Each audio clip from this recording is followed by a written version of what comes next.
The gavel echoed like a gunshot through the mahogany-paneled walls of the Superior Court.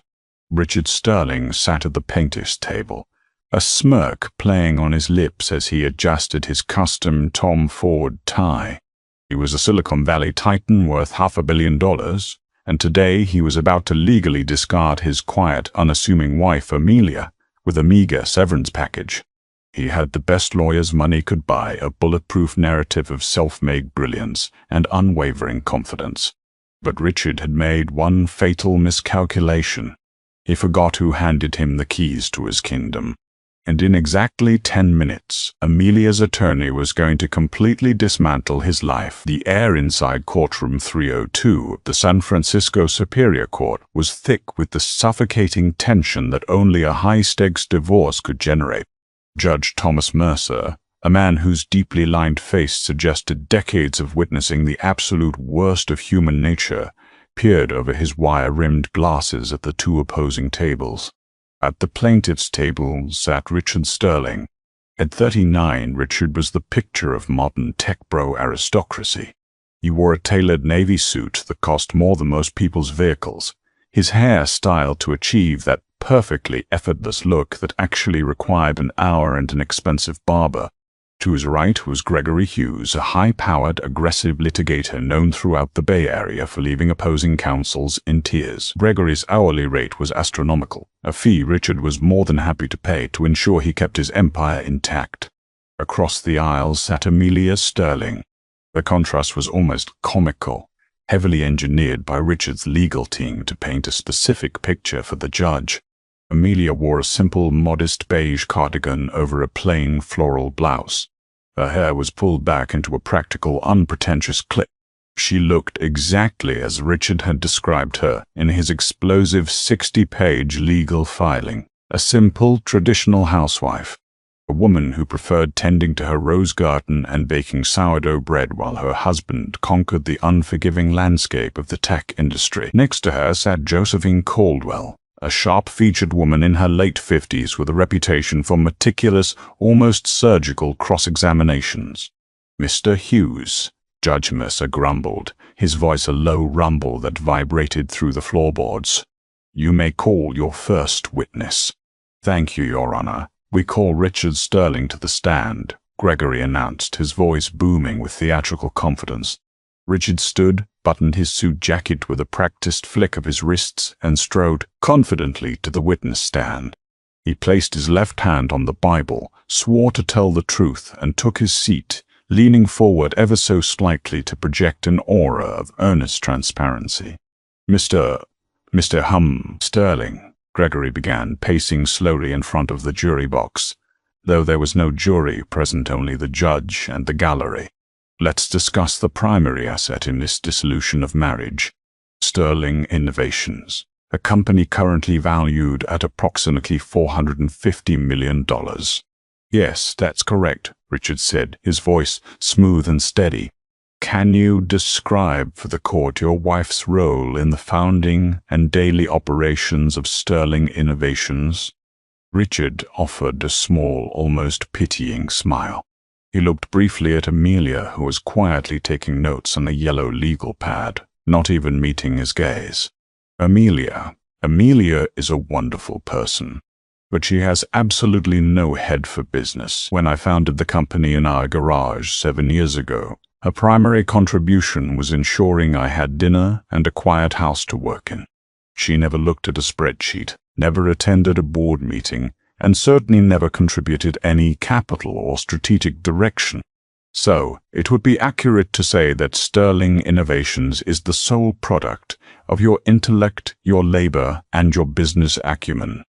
Gregory asked, teeing up the soft pitch.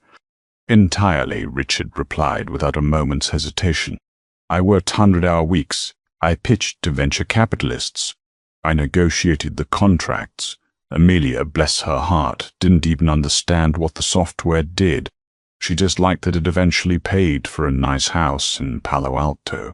Gregory turned to the judge. "Your Honor, as outlined in our briefs, we are offering Mrs. Sterling a very generous settlement. $5 million, the house in Carmel, and spousal support for 5 years. This represents an incredible windfall for a woman who contributed zero capital and zero intellectual property to the marital estate's primary asset. To divide Sterling Innovations in half would be to award Mrs. Sterling a windfall of over $200 million for simply being married to a genius. A murmur rippled through the gallery. Richard sat back, radiating a smug satisfaction. He had built the narrative perfectly. He was the golden goose. Amelia was just the barnyard fixture. He expected her to cry. He expected her to break down and accept the $5 million, taking her knitting needles and gardening shears out of his life forever, so he could marry his 26-year-old director of marketing. Amelia, however, didn't try. She didn't even flinch. She simply finished writing a line on her yellow legal pad, underlined it twice, and slid it across the table to her lawyer. Josephine Caldwell read the note, a slow, predatory smile creeping onto her lips. She stood up, smoothing the wrinkles from her severe black skirt suit. "Are you finished, Mr. Hughes?" Josephine asked, her voice quiet, but possessing an icy edge that immediately lowered the temperature in the room. "The plaintiff passes the witness," Gregory said, sitting down with a satisfied sigh. "Ms. Assing-Blice, Mr. Caldwell, your witness," Judge Mercer prompted. Josephine walked slowly toward the podium, carrying a thick manila folder. She didn't look at Richard immediately.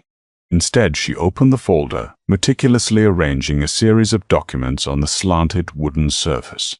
The silence in the courtroom stretched, pulling tight like a piano wire. "Mr. Sterling," Josephine finally began, looking up. Her eyes were sharp, evaluating him the way a butcher evaluates a side of beef. "You just testified that you built Sterling Innovations entirely on your own. Your intellect, your labor, your capital." "That is correct," Richard answered, his tone dripping with condescension. "I built it from the ground up." "From the ground up," Josephine repeated, tasting her words. "Let's talk about the ground, shall we? Let's go back to 2019, the garage days, as you so romantically put it. Sterling Innovations was not doing well, was it?" Richard stiffened slightly. "It was a startup." "Startups have growing pains." "Growing pains," Josephine echoed. She pulled a piece of paper from her stack. "According to these bank records, which we subpoenaed, in October of 2019, Sterling Innovations had exactly $412 in its corporate account. You had maxed out 4 personal credit cards. You were 2 weeks away from missing payroll for your 3 engineers. Does that sound like a growing pain, or does that sound like impending bankruptcy?" "Objection, Your Honor," Gregory barked, standing up. "Counsel is badgering the witness." "Not part mouth forward 3 but "Overruled," Judge Mercer said, leaning heavily on his elbows. "I'm curious to hear how the genius solved this problem. Answer the question, Mr. Sterling." Richard swallowed, adjusting his collar. "We were in a tight spot. Cash flow issues. But I secured funding." "Ah, yes." "The funding," Josephine said, her eyes flashing.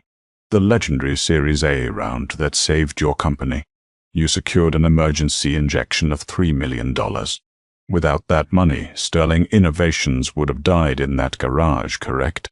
"It was a pivotal investment, yes," Richard admitted reluctantly. "And who provided that investment?" "Mr. Pastor." "Sterling." "A private equity firm." "Aegis Holdings," Richard said, regaining some of his swagger. "They saw the potential in my code. They believed in my vision."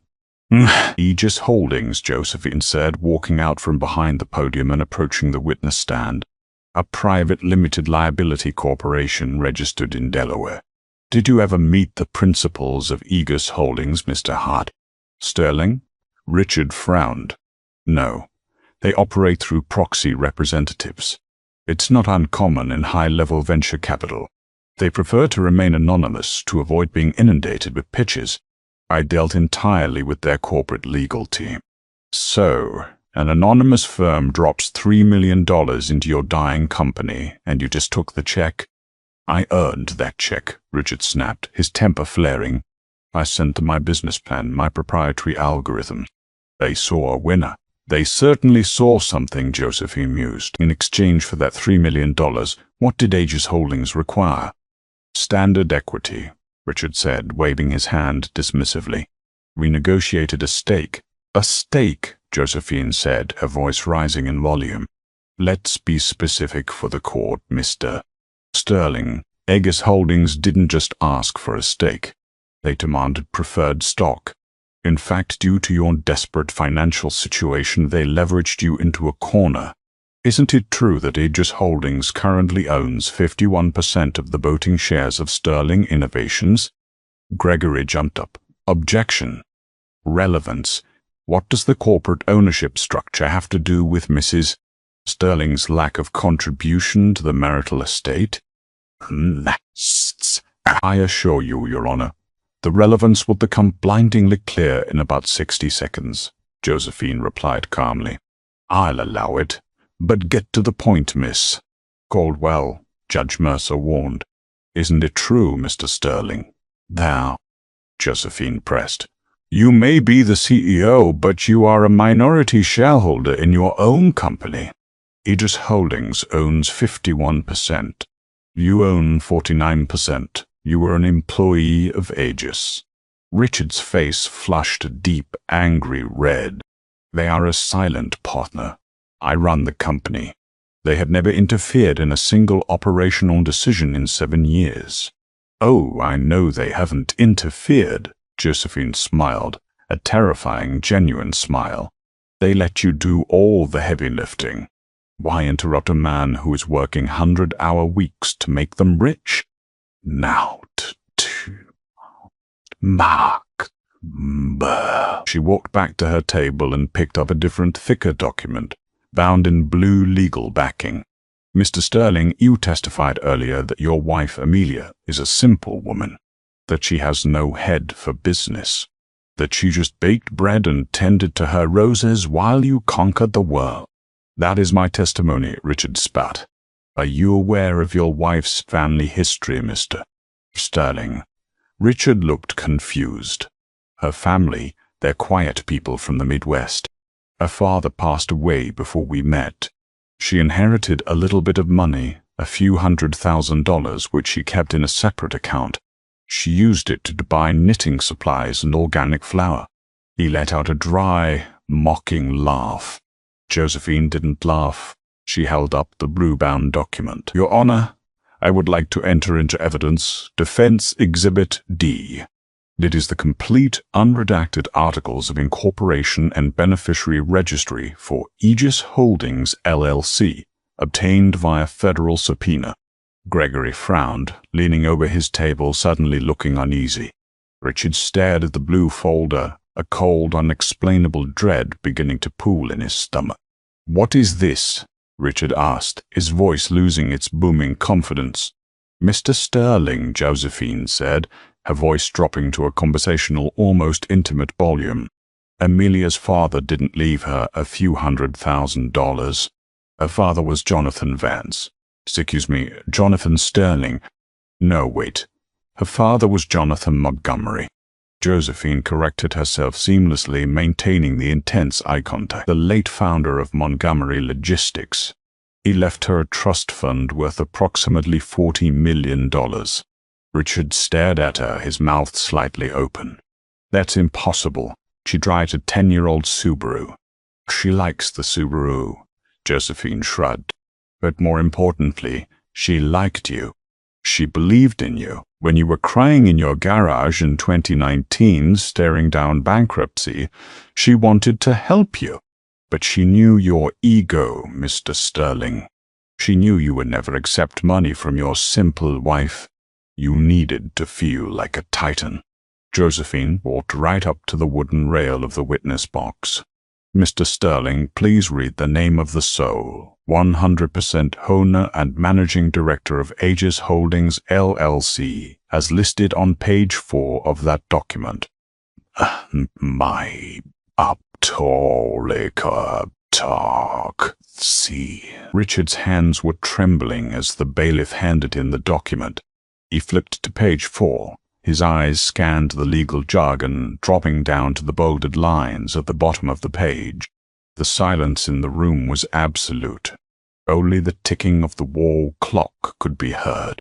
Richard's face drained of all color. The tan he had acquired on his recent yacht trip in Cabo seemed to vanish, replaced by the sickly pallor of a corpse. He opened his mouth, but no sound came out. "Read it, Mr. Sterling," Josephine commanded, her voice ringing out like a judge pronouncing a sentence. "Read it for the court." Richard looked up, his eyes wide, terrified, and fixed on his wife. Amelia was no longer taking notes.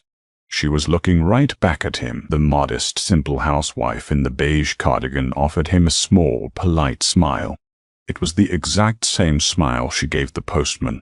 "Amelia," Richard choked out, his voice cracking.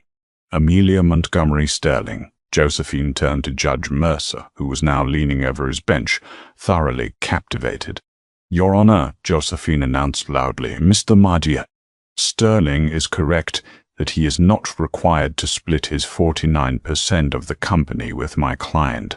She doesn't want it, because my client, through her private holding company, already owns 51% of Sterling Innovations. She is his boss. She is the majority shareholder. And as of this morning, Aegis Holdings has scheduled an emergency board meeting for tomorrow at 9 a.m.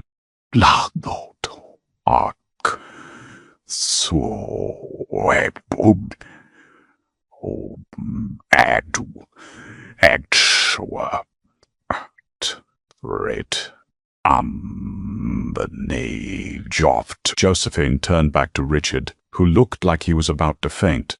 "And the only item on the agenda, Mr.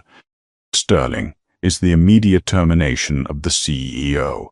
The silence in courtroom 302 was so profound it felt heavy, pressing down on Richard Sterling's chest until he could barely draw a breath.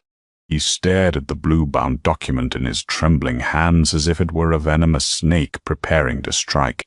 The bold, undeniable print staring back at him, Amelia Montgomery Sterling, Soleil Managing Director, was a catastrophic reality check. "Objection."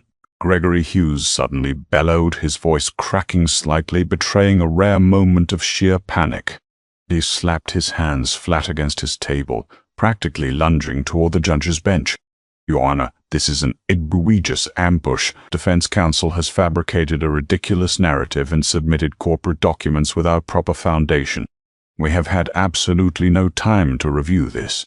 It is fiction." Judge Mercer, who had been resting his chin on his steepled fingers, leveled a glacial glare at the high-priced attorney.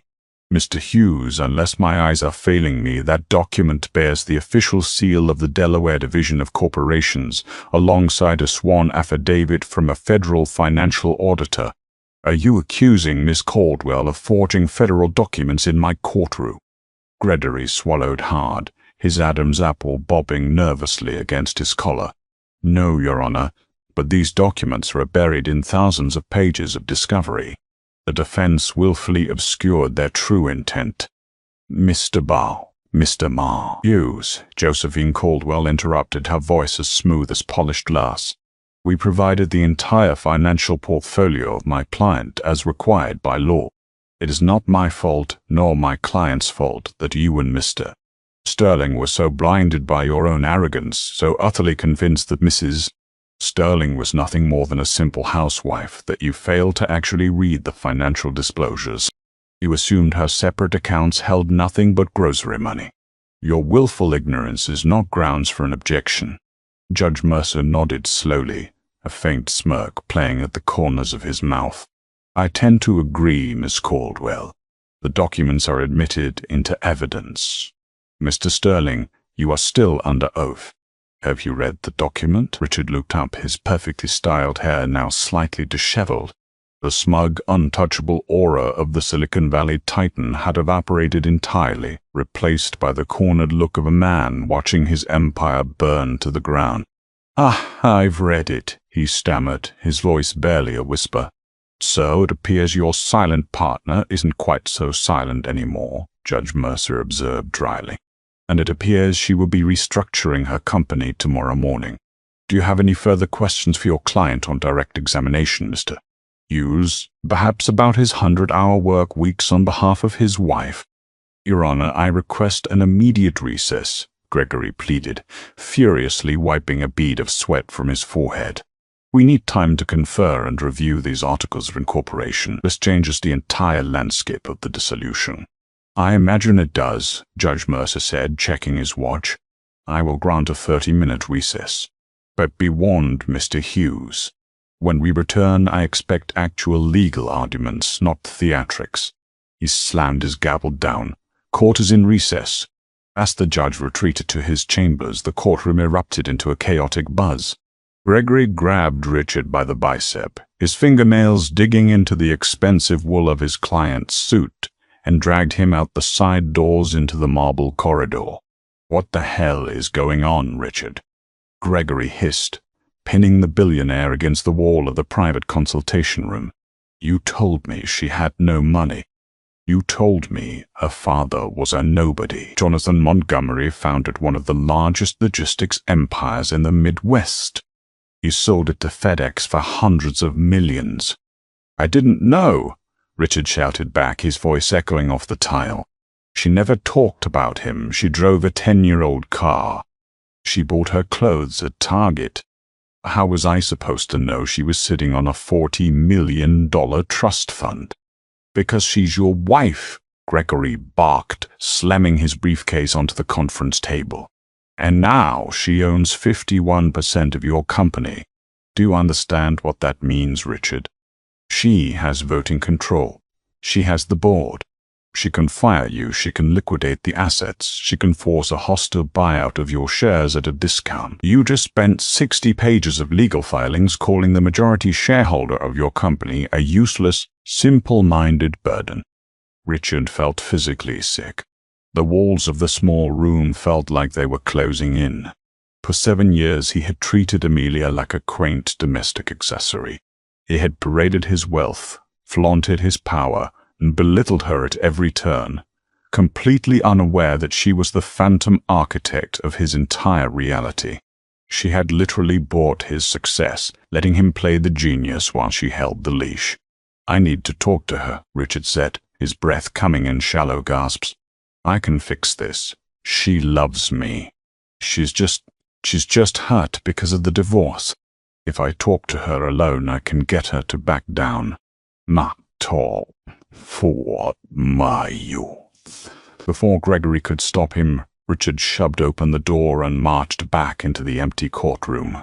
Amelia was still sitting at the defense table, quietly sipping from a paper cup of water, her beige cardigan draped over her shoulders. Josephine was nowhere to be seen.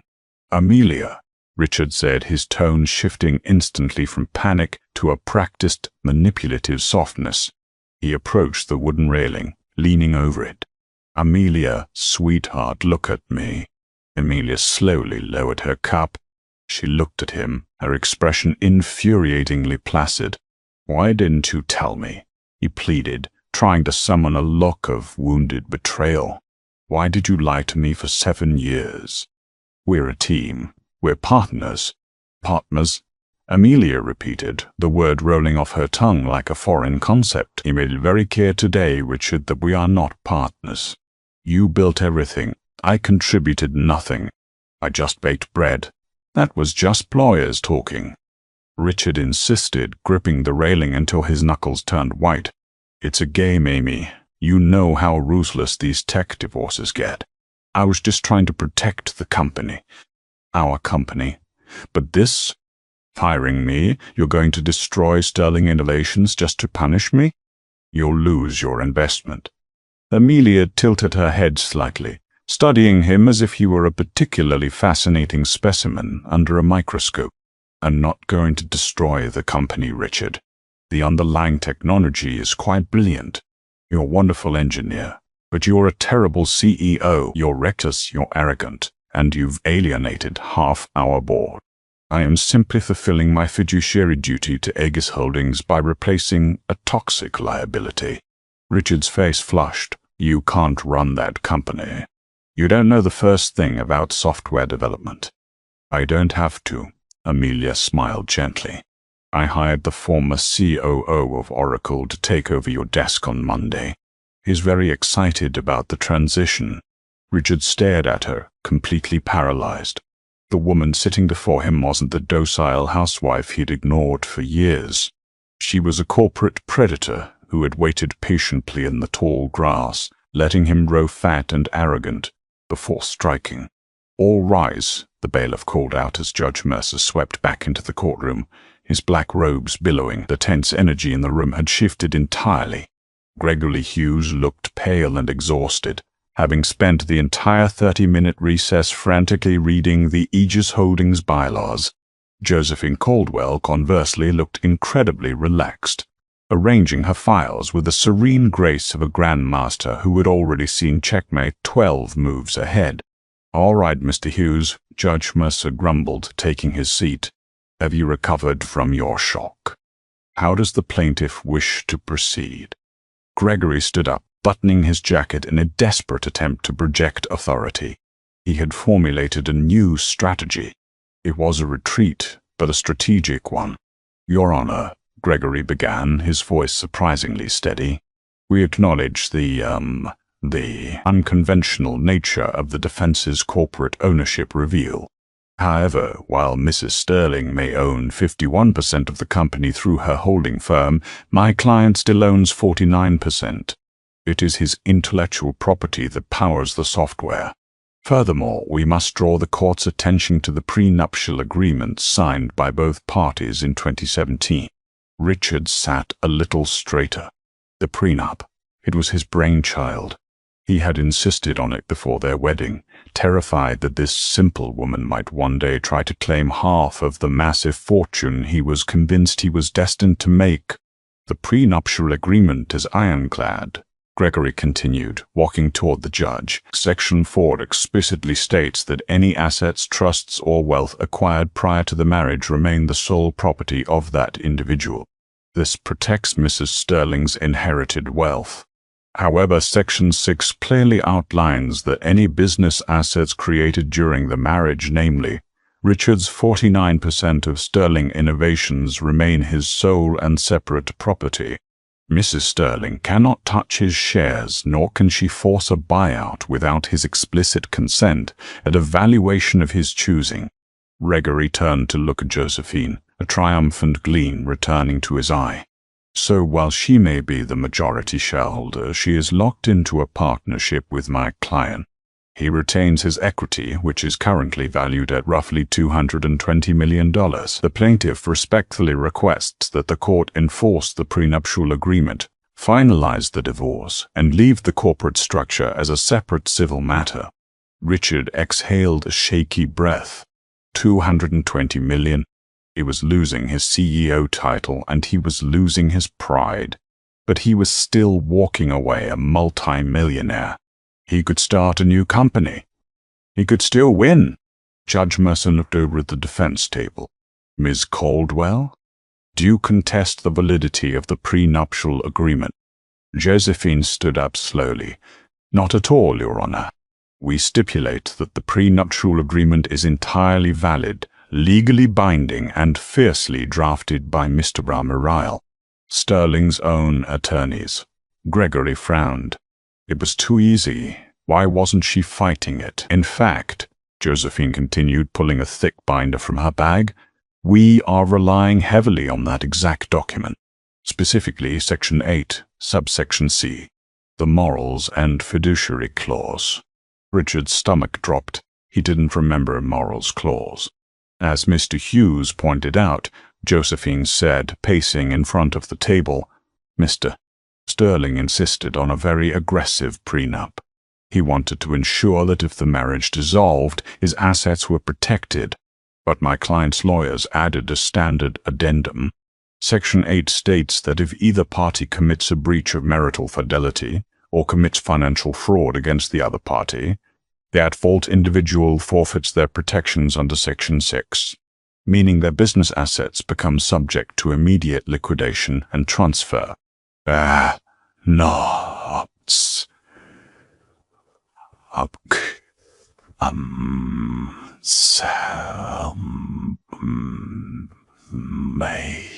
Objection, Gregory shouted. Your Honor, this is California. This is a no-fault divorce state. Infidelity does not dictate the division of community or separate property. It does when you sign a valid private contract stipulating otherwise, Mr. Hughes, Judge Mercer countered sharply. You brought up the prenup, Counselor. You live by the sword, you die by the sword. Overruled. Proceed, Mrs. Caldwell. Thank you, Your Honor. Josephine smiled. Mr. Sterling, let's talk about Madison Hayes, your 26-year-old director of marketing. Richard froze. He had been careful. He had used burner phones, cash when possible, and always booked hotels under assumed names. I don't know what you're implying. She is a valued employee. She is certainly highly valued, Josephine agreed. She opened the binder and extracted a stack of glossy photographs, handing them to the bailiff to pass to the judge, and then to Gregory. Defense Exhibits E through H. Photographs taken over the last 8 months by a licensed private investigator. They show Mr. Sterling and Miss Sterling and Miss Hayes checking into the Four Seasons in Maui, the Ritz-Carlton in Paris, and a private villa in Cabo San Lucas. Gregory looked at the photos, his face falling. It was undeniable. Richard kissing Madison, Richard holding her hand on a yacht, Richard carrying her bags into a luxury suite. As you said, Mr. Hughes, California is a no-fault state. Josephine addressed the room, her voice echoing off the wood panels. If Mr. Sterling had simply had a discreet affair, it would be morally reprehensible, but perhaps legally irrelevant to the standard asset division. However, Mr. Sterling made a catastrophic error. Josephine pulled another document from her binder. It was a dense spreadsheet covered in red highlights. Mr. Sterling, how did you pay for the presidential suite in Paris? How did you charter the private jet to Cabo? How did you purchase the $40,000 Cartier diamond tennis bracelet you gifted Ms. Hayes last December? Richard was silent. He looked at Gregory, pleading for an objection, but Gregory was staring at the spreadsheet in sheer horror. Let the record show, Josephine thundered, her voice filled with righteous authority, that Richard Sterling paid for his lavish international affair using the Sterling Innovations corporate executive account. He used corporate funds that belong to a company in which he is a minority shareholder. The courtroom went dead silent. The gravity of what she was saying settled over the room like a thick fog. Your Honor, Josephine continued, turning to the bench. By using company funds to finance his extramarital affair, Richard Sterling didn't just cheat on his wife. He embezzled from his majority shareholder. He committed a gross breach of fiduciary duty and corporate fraud. Under Section 8 of the prenuptial agreement, this invalidates his protection of his 49% stake. Josephine walked back to her table and stood beside Amelia, resting a hand gently on her client's shoulder. Furthermore, under the bylaws of Aegis Holdings, which governs Sterling Innovations, any executive found guilty of embezzling corporate funds can have their equity immediately seized by the majority shareholder as restitution, valued at a 50% penalty. She looked directly at Richard, her eyes merciless. My client doesn't just want to divorce Mr. Sterling. She's invoking her right as the injured party and majority shareholder. We are seizing your 49% stake to cover the damages of your embezzlement. You aren't leaving this marriage with $200 million. You are leaving with the clothes on your back, or you will be facing federal fraud charges. The choice is yours. The threat of federal fraud charges hung in the air of courtroom 302 like a guillotine waiting to drop. Richard Sterling, a man who had built his entire identity on the premise of being the smartest person in any room, suddenly looked like a frightened child. His perfectly tailored Tom Ford suit now seemed like a hollow costume. Gregory Hughes, however, was not paid $1,500 an hour to simply surrender. He was a cornered animal, and cornered animals fought viciously. He slammed his hand on the table, desperately trying to reclaim the narrative. "Your Honor, this is an outrageous overreach," Gregory shouted, his face flushed with indignation. Defense counsel is attempting to litigate a complex corporate malfeasance case in the middle of a family law proceeding. This court does not have the jurisdiction to unilaterally seize my client's equity based on a spreadsheet of contested credit card charges. It is not a contested spreadsheet, Mr. Hughes, Josephine Caldwell replied, her voice remaining at a calm conversational volume that somehow cut through his shouting.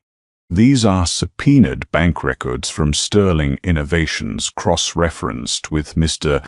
Sterling's personal travel itineraries and the receipts for his paramour's luxury goods. And as for jurisdiction, we are not asking this court to adjudicate a corporate lawsuit. We are asking this court to enforce the prenuptial agreement that your client authored, signed, and demanded. The expenditures were business-related, Gregory countered, pointing a finger at the glossy photographs. Madison Hayes is the director of marketing.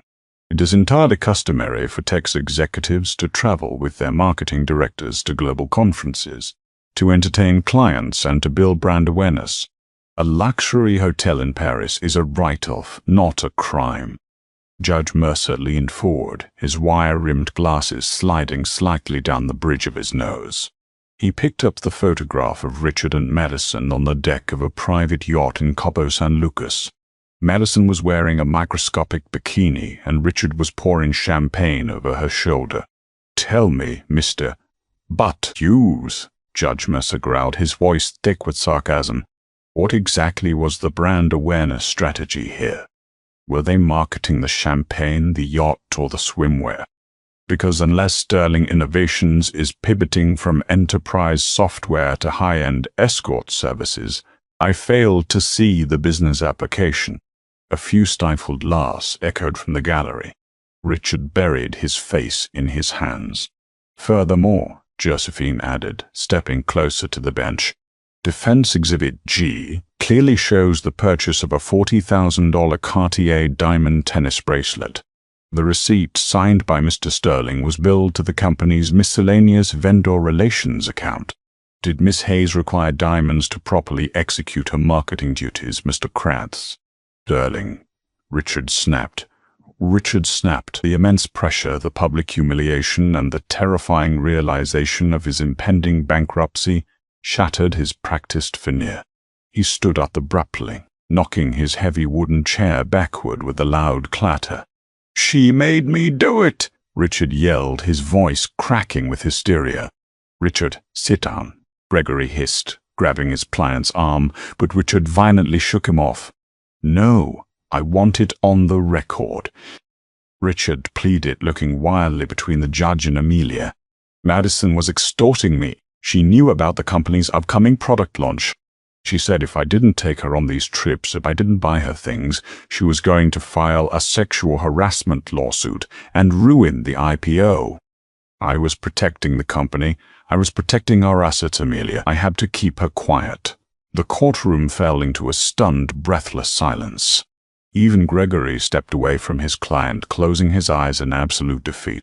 It was the cardinal sin of litigation, a client testifying to a new, uncorroborated, and highly illegal narrative without consulting their attorney. Amelia Sterling did not gasp. She did not look betrayed. She simply opened her beige leather handbag, retrieved a slim manila envelope, and handed it to Josephine. "Your Honor," Josephine said, almost sounding sympathetic to the catastrophic meltdown happening across the aisle. "Mr. Sterling's sudden allegation of extortion is certainly colorful. However, it is entirely contradicted by Defense Exhibit I." Josephine handed copies to the bailiff. "Last week, anticipating Mr. Peter Mesteren, Sterling's tendency to shift blame, my investigative team reached out to Miss Smart, Madison Hayes. When confronted with the reality that she was named as a co-conspirator in a corporate embezzlement scheme, Miss C. Hayes was remarkably cooperative. In exchange for a promise from the majority shareholder, my client not to pursue civil litigation against her, Miss. Hayes provided a sworn affidavit, along with a complete export of her text message history with Mr. Marp. Sterling. Richard's eyes rolled back in his head. He gripped the edge of the plaintiff's table to keep from collapsing. I will direct the court's attention to page 12 of the text logs, dated October 14th. Josephine read aloud, her voice ringing out crisp and clear. Mr. Sterling texts Miss Hayes, don't worry about the cost, babe. The company is paying for it. I'm going to drop the dead weight at home as soon as the new fiscal quarter starts, force the silent partners to buy me out, and we'll take the cash to Monaco. Josephine slowly lowered the paper, letting the words hang in the heavy air. She looked directly at Richard. There was no extortion, Mr. Sterling. There was only a deeply arrogant man who thought he could steal from his wife to finance his mistress, entirely unaware that his wife owned the vault. Judge Mercer slammed his hand flat onto the bench, his face a mask of judicial fury. Mr. Hughes, control your client before I hold him in contempt. I have heard enough. Mr. Hughes, Judge Mercer stated, his voice a low, dangerous rumble. Your client's attempt to perjure himself in my courtroom by alleging extortion, only to be immediately contradicted by his own documented communications, is one of the most spectacularly foolish things I have witnessed from this bench. Gregory Hughes, a man who had won hundreds of high-profile divorces, simply nodded. He looked aged, deflated, and thoroughly beaten. Understood, Your Honor. Regarding the motion at hand, the judge continued, formally adjusting his robes, I find the prenuptial agreement to be valid, binding, and clearly triggered by Mr. Sterling's documented financial fraud. He has utilized corporate funds mathematically belonging to Aegis Holdings for personal illicit expenses. Under Section 8, subsection C of the marital contract, Mr. Sterling forfeits the protection of his 49% equity. Richard let out a strangled, pathetic sound like a drowning man taking his last gulp of air. Furthermore, Judge Mercer added, signing a document with sharp, aggressive strokes of his pen, I'm granting the defense's request for an immediate preliminary injunction. Mr. Sterling, as of this exact moment, you are legally barred from entering the premises of Sterling Innovations. You are barred from accessing its servers, its bank accounts, or contacting its employees regarding company business. The majority shareholder has the immediate right to seize your equity as restitution and restructure the executive board. Judge Mercer looked up, his eyes locking onto Richard's pale, sweat-drenched face. You came in here demanding everything and offering your wife pennies, Mr. Sterling. You are leaving with exactly what you deserve. We will reconvene next Tuesday to finalize the standard dissolution of the marriage and the transfer of the Carmel property to Mrs. Sterling. We are adjourned. The gavel slammed down with finality. Chaos erupted in the gallery, but Richard couldn't hear it. The blood was rushing in his ears, a deafening roar of panic. He ignored Gregory, who was packing his briefcase with furious, silent speed. Richard pulled his phone from his pocket, his hands shaking so violently he dropped it on the floor. He scrambled to pick it up, his thumbs slipping over the glass screen as he frantically dialed. He needed to call David. David was his chief technology officer. They had built the original code together in the garage.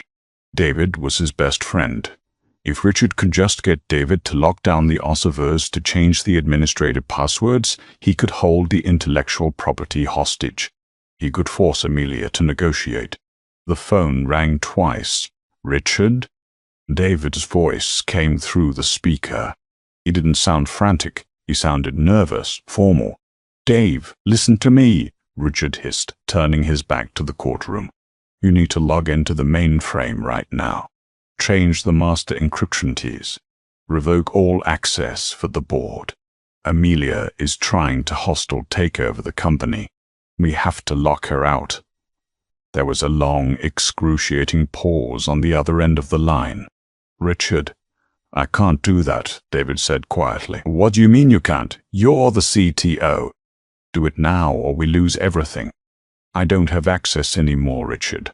David confessed, his voice barely a whisper. "And neither do you." Richard froze. "What are you talking about?" "Amelia came to my house last night," David explained. "She had the Aegis Holdings documents. She showed me the receipts, Richard. The money you stole from the development fund to pay for Madison's jewelry. We needed that money for the server expansion." "Dave, please," "She offered me a choice," David interrupted, his tone hardening. "Go down with you as an accessory to corporate fraud, or help her transition the company. She doubled my salary, Richard, and she gave me 5% of your seized equity. I transferred the master keys to the new Oracle guy this morning. Your key card is dead. Your Slack account is deactivated. It's over, man. Don't call me again." The line went dead. Richard slowly lowered the phone. The bustling courtroom faded into a blur. He was a ghost.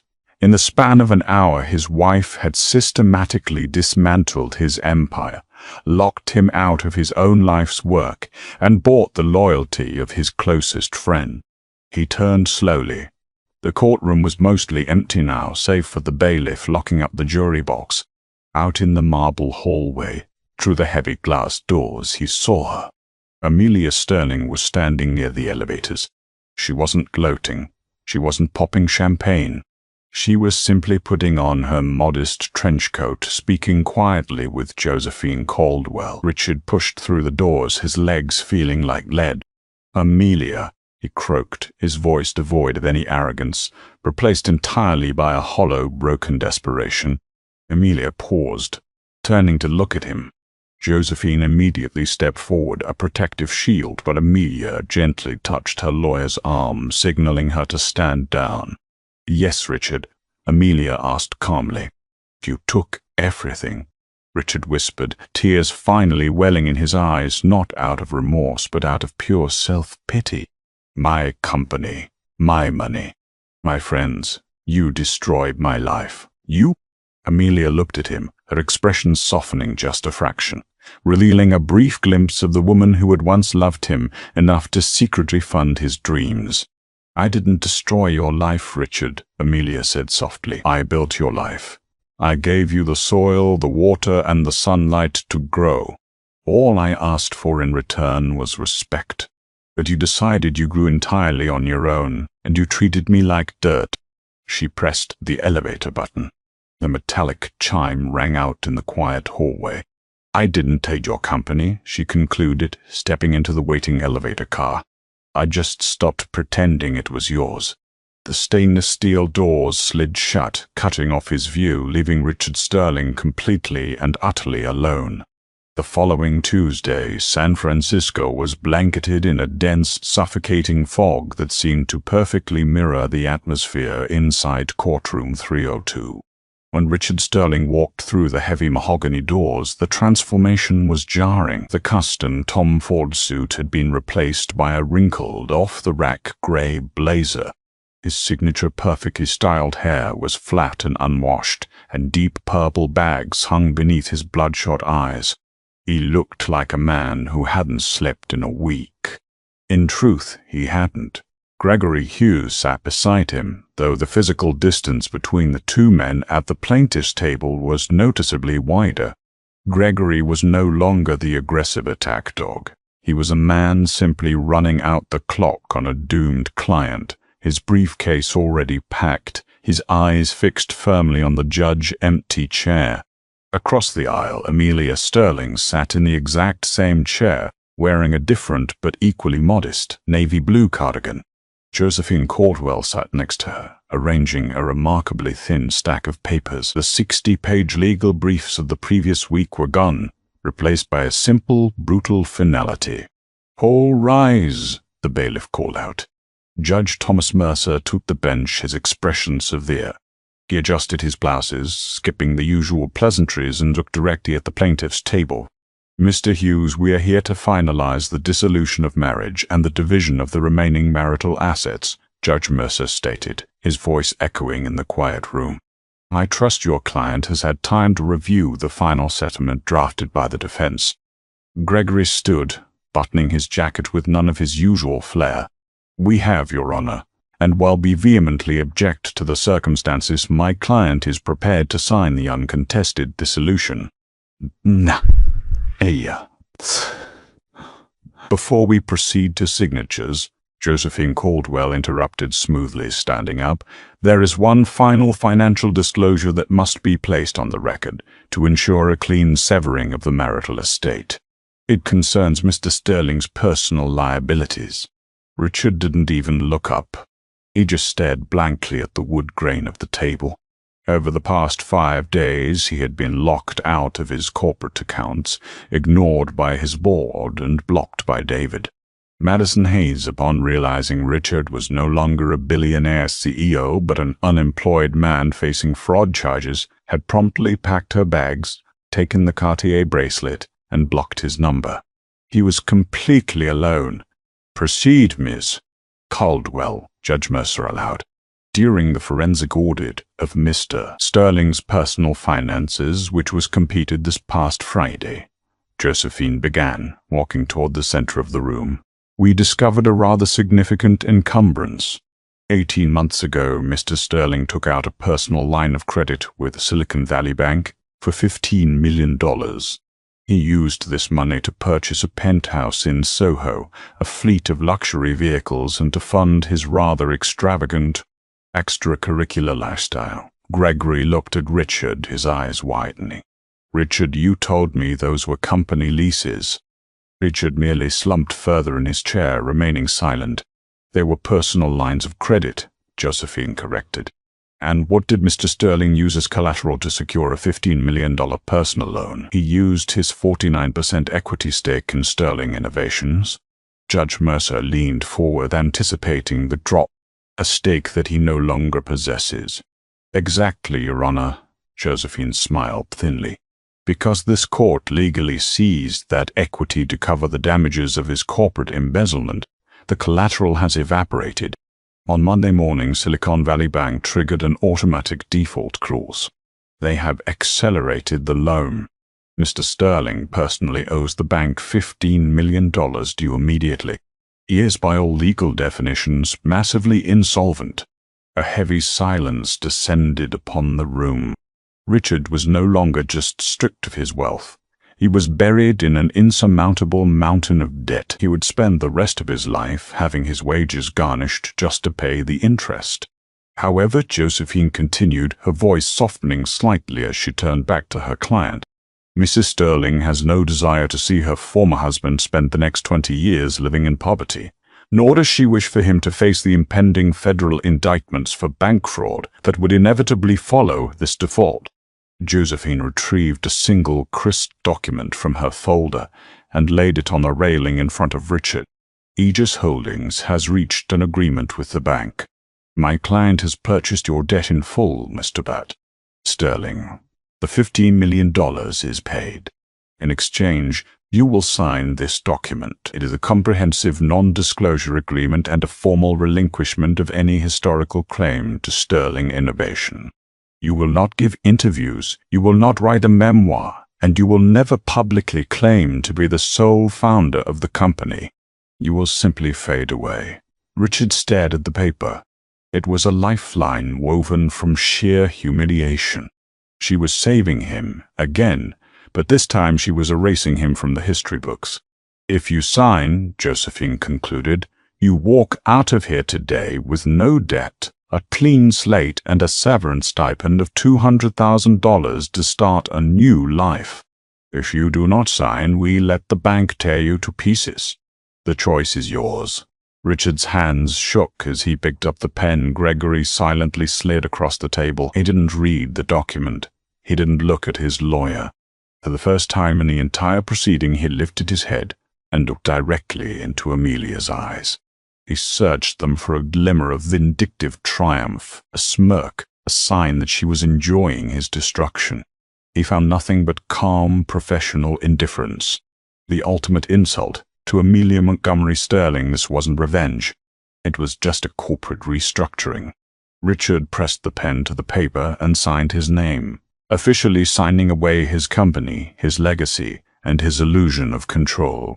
He stood up, avoiding the eyes of the judge, the gallery, and his ex-wife, and walked out the heavy mahogany doors, his footsteps echoing faintly down the long, empty marble hallway. And that is how you dismantle an arrogant tech billionaire without ever raising your voice. Amelia proved that true power doesn't need to boast, brag, or wear expensive suits. It just needs to own 51% of the voting shares. If you enjoyed watching Richard's massive ego get legally shredded and loved every single twist in this courtroom saga, please smash that like button right now. Share this incredible story of karma with your friends, because we all know someone who needs a reminder to appreciate the people who support them behind the scenes. Make sure to subscribe to the channel and turn on notifications so you don't miss our next deep dive into the craziest real-life legal battles. Tell me down in the comments, do you think Amelia was too generous paying off his debt, or did Richard get exactly what he deserved? See you in the next video.